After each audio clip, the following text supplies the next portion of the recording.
Lagi bang nababawasan ang budget mo dahil sa pamasahe? Don't worry, ito ang 9 daily commute hacks para bawasan ang gastos mo ngayon.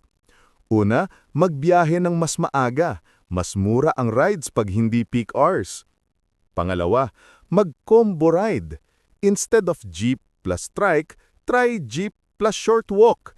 Mas tipid yan. Pangatlo, use reload promos. Maraming apps ang may fare discounts pag maaga ta nag-top up. Step 4, hanaping ang cheapest route, hindi yung fastest. Minsan, 2 to 5 minutes difference lang pero mas mura. Step 5, walk the last 300 to 500 meters.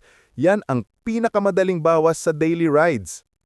Step 6, share rides. Kung same direction kayo ng office mate, pwedeng salitan o hati sa fare. Tip 7, avoid peak hours. Mas mura, mas mabilis, mas less stress.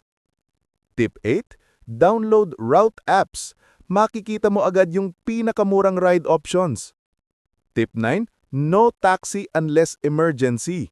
Mas budget-friendly ang jeep, bus, or UV. Maliit lang per ride pero malaking tipid pag araw-araw. Konting disiplina, solid savings. Tipid tayo today!